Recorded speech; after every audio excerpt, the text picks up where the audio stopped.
15 दिसंबर 2021 हरियाणा के पानीपत शहर में रहने वाला बरारा परिवार को अंदाजा भी नहीं था कि सुबह का सूरज उनकी जिंदगी में अमावस की काली रात से ज्यादा अंधेरा लेकर आएगा। दोपहर 12 बजे सीसीटीवी कैमरे में नजर आ रहा ये शख्स विनोद बरारा के घर की तरफ जा रहा है। उस वक्त घर पर विनोद बरारा अपने रूम में लेटे आराम कर रहे थे क्योंकि कुछ महीने पहले एक एक्सीडेंट के चलते उनके दोनों पैरों में फ्रैक्चर हो गया था। वहीं उनकी वाइफ किचन में खाना बना रही थी। मेन डोर खुला होने की वजह से ये आदमी आराम से घर में दाखिल होता है और दबे पांव अंदर आ जाता है। किसी को भी अनजान शख्स के घर पर होने की खबर नहीं लगती। मौका पाकर वो उस कमरे में घुस जाता है जहां विनोद बरारा लेटे हुए थे और उन पर हमला कर देता है। शोर सुन किचन में खाना बना रही उनकी वाइफ निधि भागकर बाहर निकलती है।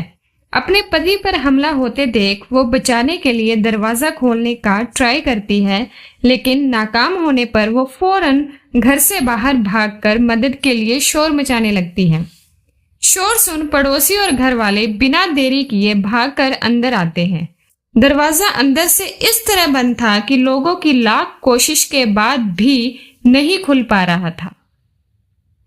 वो चाहकर भी बेबस विनोद की मदद नहीं कर पा रहे थे। जिस दरवाजे से वो आदमी विनोद के कमरे में घुसा था, उस दरवाजे के बगल में एक खिड़की थी जो उस वक्त बाय चांस खुली हुई थी। मदद को आए हुए लोग देखते हैं कि उस आदमी ने पहले विनोद को बेड से नीचे गिराया और फिर गन निकालकर एक गोली कमर और एक सिर पर मार दी। फिर उसने तीसरी गोली लोड की और दरवाजे की कुंडी खोलकर बाहर निकलकर भागा। वो बंदूक दिखाकर भीड़ को डराना चाहता था, लेकिन न सिर्फ उन लोगों ने उसे बिना डरे पकड़ा बल्कि मोहल्ले वालों ने खंबे से बांधकर उसे पीटा भी। अक्सर ऐसे में अपराधी मारे जाने के डर से जान की भीख मांगते हैं, मगर वो बोला अब मुझे मार डालो, मेरा काम तो हो गया। वो 2 गोली मार के जब उसने तीसरी गोली हमारे सामने लोड करी, हमने शीशे में देखा तो एकदम कुंडी खोल के बाहर निकला तो हमने उसको पकड़ा। यहाँ एक तरफ लोगों ने इस मुजरिम को पुलिस के हवाले कर दिया, वहीं कुछ लोग विनोद को लहूलुहान हालत में हॉस्पिटल लेकर पहले ही जा चुके थे। बट अनफॉर्चुनेटली सिर पर गोली लगने की वजह से विनोद बरारा जिंदगी की लड़ाई हार चुके थे। बराड़ा जो कार्टून के संचालक थे, उनकी गोली मारकर हत्या की गई है। दिन दहाड़े आंखों के सामने अपने ही बेटे का खून होते देखना इससे ज्यादा दर्दनाक क्या ही होगा।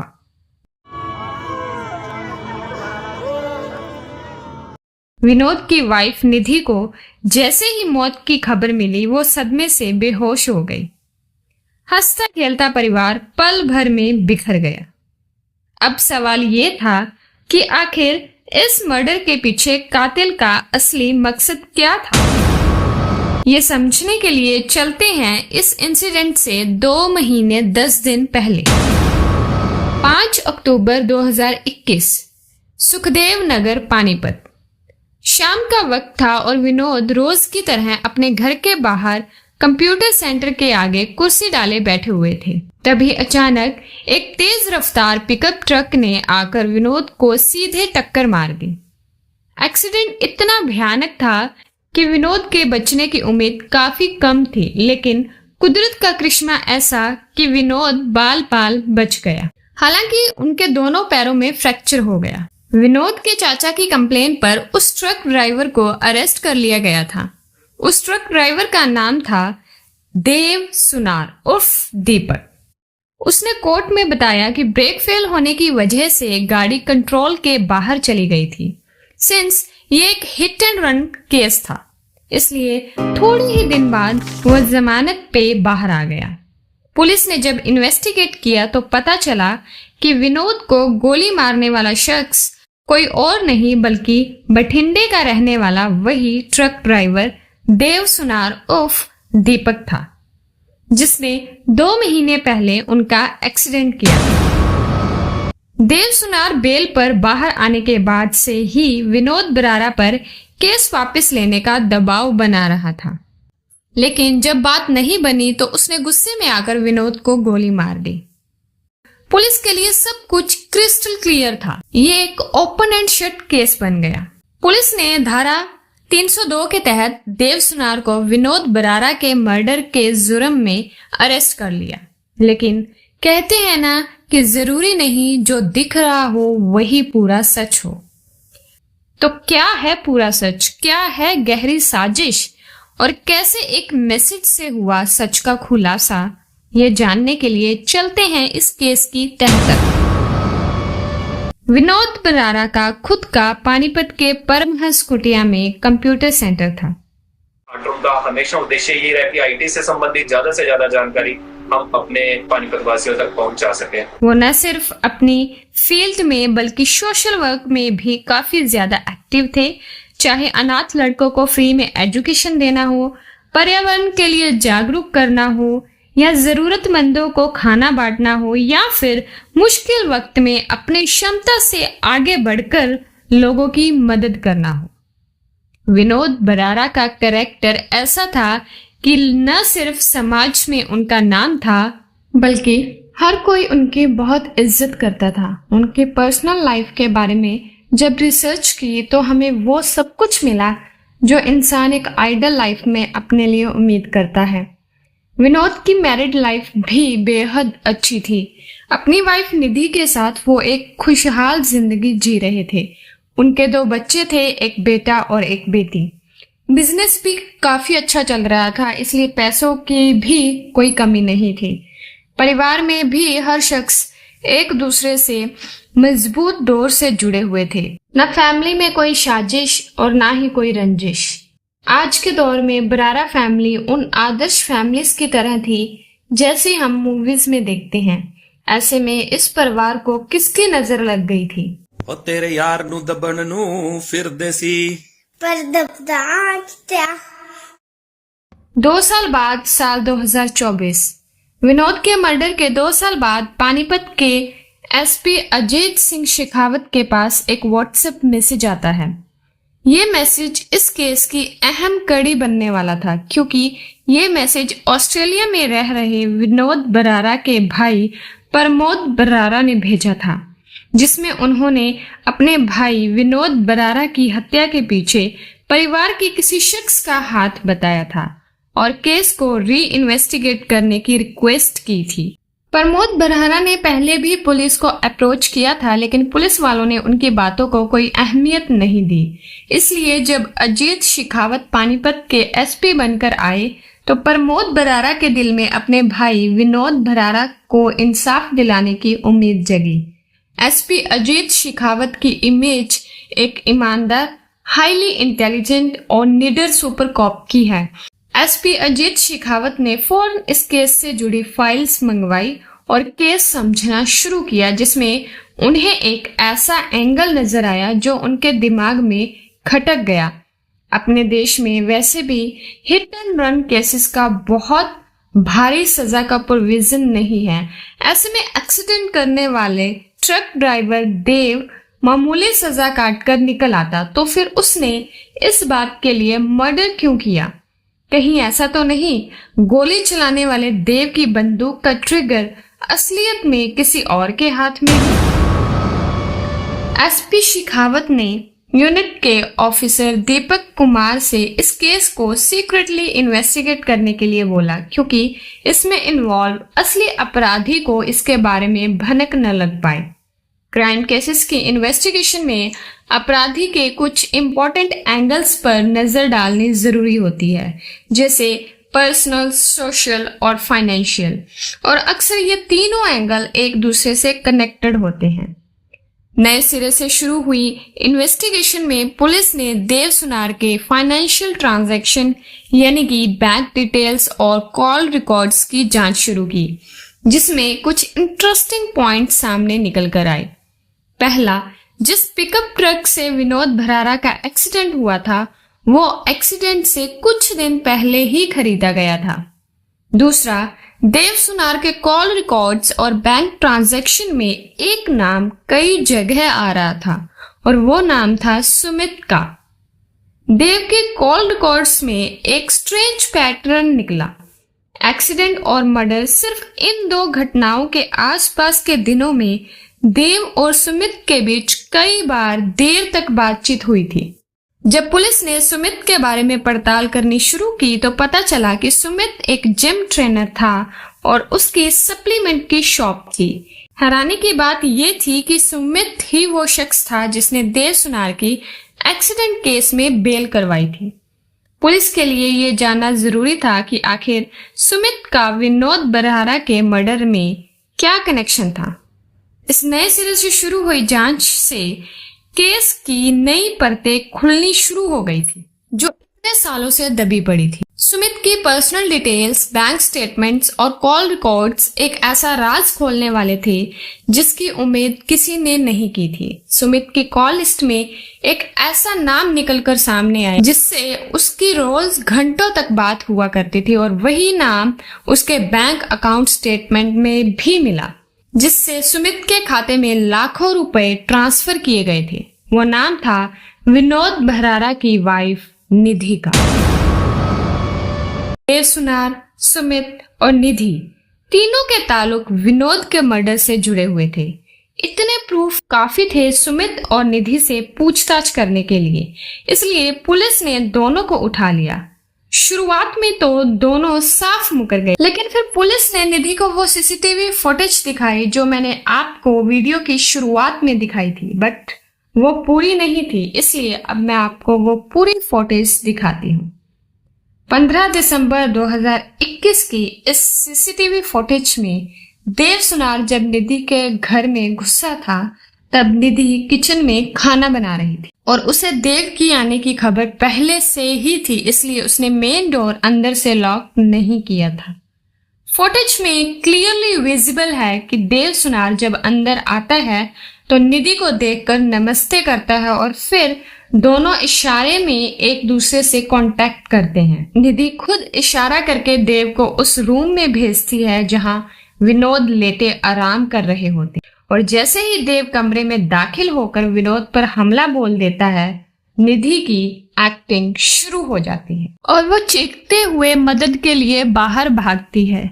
गौर से देखेंगे तो निधि ने दरवाजा खोलने की ज्यादा कोशिश भी नहीं की। यह सारा खेल तो उसी का रचा था।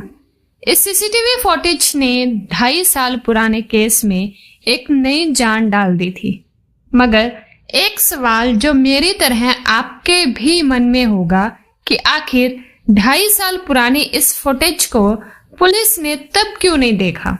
इसका जवाब है इन्वेस्टिगेशन कर रही पुलिस टीम की आधी अधूरी जांच, जिन्होंने कभी इस केस की तह तक जाने की कोशिश ही नहीं की और सबने ये मान लिया कि यह एक एक्सीडेंट केस का लिया हुआ बदला है। पुलिस ने जब ये फुटेज निधि के सामने रखी तो उसने बातें इधर उधर घुमाने की कोशिश की, लेकिन कहते हैं कि जब पुलिस अपने पर आती है तो मुर्दे भी बोलने लग जाते हैं और यहाँ से पूरी कहानी सबके सामने आ गई। जो आपने देखा है क्या कर रहा था?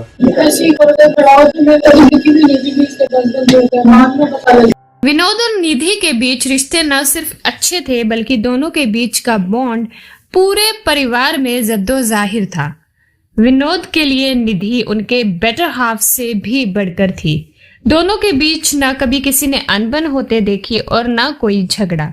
यहाँ तक कि निधि का विनोद की फैमिली के साथ भी बहुत क्लोज बॉन्ड था, चाहे पूजा पाठ हो, फेस्टिवल हो, फैमिली टाइम हो या फिर बिजनेस। निधि हर एस्पेक्ट में विनोद का साथ देती, यहाँ तक कि विनोद की लंबी उम्र के लिए व्रत तक रखती। फैमिली का भी हर मेंबर उसे बेहद प्यार और सम्मान देता। निधि न सिर्फ एक आइडल हाउसवाइफ बल्कि एक आइडल बहू भी थी। इसके साथ साथ वो अपने बच्चों की भी परवरिश अच्छे से कर रही थी। घर में पैसों की भी कोई तंगी नहीं थी। निधि की मैरिड लाइफ में तो वो सब कुछ था जिसका एक लड़की सपना देखती है। सेजू का बर्थडे, तो this is the happy ending of the birthday. Duke 390 उसका बर्थडे गिफ्ट, बट उसके लिए सरप्राइज है।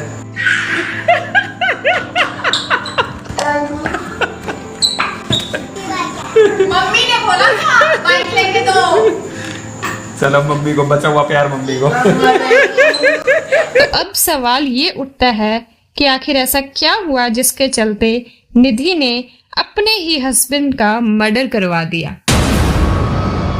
साल 2021 निधि ने फिटनेस के लिए जिम ज्वाइन कर लिया और उसके इस फैसले का विनोद ने भी सपोर्ट किया। जिम में उसकी मुलाकात सुमित से हुई, जो वहां पर पर्सनल ट्रेनर था और निधि को भी पर्सनल ट्रेनिंग देने लगा था। धीरे धीरे नजदीकियां बढ़ने लगी और कुछ ही वक्त में अफेयर शुरू हो गया। सुमित को न सिर्फ निधि के शादीशुदा होने की बात पता थी, बल्कि उसकी नजर विनोद बरहारा के पैसों पर भी थी। नया नया इश्क चाहे जब हो, छुपाना बड़ा मुश्किल होता है, क्योंकि आपके हाव भाव, चाल ढाल, मेंटल स्टेट सब में नजर आने लगता है। और अगर कोई इसे छुपाना चाहे तो उस चक्कर में ऐसी गलती हो जाती है जिससे ना चाहते हुए भी सब कुछ सामने आ जाता है। और वही निधि के साथ हुआ। निधि जिम के अलावा भी घर पर फोन से घंटों तक सुमित से बात किया करती, और जब विनोद के घर आने का वक्त होता तो वो सिर्फ सुमित की कॉल लॉग की जगह पूरी कॉल हिस्ट्री ही डिलीट कर देती। एक बार विनोद ने निधि के फोन में ये बात नोटिस की, जिससे उसके मन में कुछ शक पैदा हुआ कि कोई भी नॉर्मल पर्सन रोज अपनी कॉल हिस्ट्री डिलीट नहीं करता।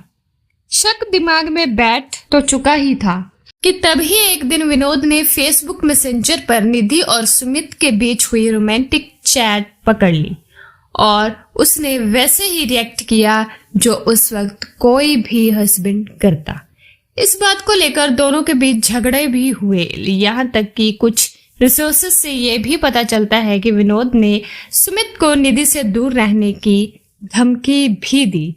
फिलहाल ये बातें सिर्फ विनोद और निधि के बीच ही रही, परिवार में किसी को भी इस बारे में खबर नहीं लगी। शायद विनोद बच्चों का मुंह देकर निधि को अपनी गलती सुधारने का एक मौका देना चाहता था, क्योंकि मोस्ट ऑफ द टाइम ऐसे सिनेरियो में एक पार्टनर गलती करने के बाद संभल भी जाता है। लेकिन निधि ने सुमित और अपनी फैमिली के बीच सुमित को चुना। निधि के इरादे कुछ और ही थे, क्योंकि विनोद अब रास्ते का वो रोड़ा था जिसे वो हर कीमत पर हटाना चाहते थे। साथ ही विनोद के मरने से उसे इंश्योरेंस क्लेम से अच्छा खासा पैसा भी मिलता। सितंबर 2021 निधि और सुमित ने देव सुनार उर्फ दीपक को विनोद के नाम की सुपारी दी। प्लान तो विनोद की मौत को एक्सीडेंट दिखाने का था, ताकि ये एक हिट एंड रन केस लगे। इसके लिए निधि ने ही देव को 10 लाख रुपए के साथ उसके परिवार का और केस में लगने वाली फीस का पूरा खर्चा उठाने का वादा किया था। निधि ने ही वो पिकअप ट्रक खरीद कर देव को दिया था और उसकी EMI वो ही भर रही थी। 5 अक्टूबर 2021 को प्लान के अकॉर्डिंग देव सुनार ने विनोद को ट्रक से टक्कर मार दी, लेकिन किस्मत से विनोद जिंदा बच गया। वो निधि ही थी जिसने देव सुनार को विनोद की लोकेशन और रूटीन के बारे में खबर दे रखी थी। देव को अरेस्ट कर लिया गया, बाद में बेल पर बाहर भी आ गया, लेकिन प्लान तो अभी भी अधूरा था। इसलिए 15 दिसंबर 2021 को ये तय हुआ कि देव सुनार विनोद से केस के समझौते की बात करने के बहाने घर आएगा और गोली मार उसकी हत्या कर देगा। और जैसा कि आपको पता है कि ये प्लान सक्सेसफुल भी हो गया।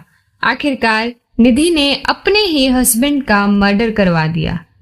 कभी किसी ने ख्वाब में भी नहीं सोचा था कि उन्हीं के साथ रहने वाली निधि वो अजगर थी जो अपने ही साथी को निगल गई। अब ये सवाल आता है कि घर से इतना दूर ऑस्ट्रेलिया में रह रहे विनोद के भाई प्रमोद बरारा को निधि पर शक कैसे हुआ। विनोद के गुजर जाने के बाद निधि ने सबसे पहले ये कहकर घर छोड़ा कि ये घर उसे पल पल विनोद की याद दिलाता है, इसलिए वो दूसरी जगह अपने बच्चों और फादर इन लॉ के साथ शिफ्ट हो जाती है। नई जगह वो इसलिए शिफ्ट हुई थी ताकि वो बिना रोक टोक आराम से सुमित से मिल सके, उसे अपने घर बुला सके। नई जगह होगी तो ना ही कोई जान पहचान का होगा और ना ही किसी को शक होगा। विनोद के इंश्योरेंस का पैसा तो निधि के हाथ लग ही गया था और साथ ही धीरे धीरे उसने अपने ससुर के बैंक अकाउंट को भी खाली करना शुरू कर दिया था। कुछ महीने बाद उसने अपने बच्चों और ससुर को प्रमोद बरहारा के पास ऑस्ट्रेलिया भेज दिया था और अब अपनी आजादी की एक नई जिंदगी जी रही थी। वही आजादी जो उसने अपना कैरेक्टर बेचकर खरीदी थी। आप जानकर हैरान रह जाएंगे कि विनोद की डेथ के कुछ महीनों बाद ही निधि अपने बॉयफ्रेंड के साथ मनाली भी घूमने गई। कुछ महीनों बाद ही निधि अपने बॉयफ्रेंड सुमित के साथ मनाली भी घूमने गई थी। अपने सोर्सेस के थ्रू प्रमोद बरहारा को पता चल रही थी। उन्हें निधि के चाल चलन पर शक तो था ही, लेकिन यकीन की मोहर तब लग गई जब मार्च 2024 में विनोद बरहारा मर्डर केस की प्राइम विटनेस निधि अपने ही पति के कातिल देव सुनार को पहचानने से मुकर गई। प्रमोद जी ने कई बार पानीपत पुलिस से मदद मांगी, लेकिन किसी ने भी उनकी बात पर गौर नहीं किया। लेकिन जब आईपीएस ऑफिसर अजीत सिंह शेखावत ने पानीपत के एसपी की पोस्ट संभाली तो उनकी ईमानदारी और तेज तरार वाली इमेज को देखते हुए प्रमोद ने इंसाफ की उम्मीद रखते हुए उनको व्हाट्सएप पर केस री इन्वेस्टिगेट करने की रिक्वेस्ट की। एसपी अजीत शेखावत ने न सिर्फ असली मुजरिमों को जेल भिजवाया बल्कि केस के लापरवाही करने वाली पहली पुलिस टीम पर जांच बिठा दी। निधि के मुस्कुराते खूबसूरत चेहरे के पीछे एक घिनौनी फितरत छिपी हुई थी। उसने न सिर्फ इतने पुराने रिश्ते को ताक पर रख दिया बल्कि खुद ही अपने बच्चों के सिर से पिता का साया छीन लिया।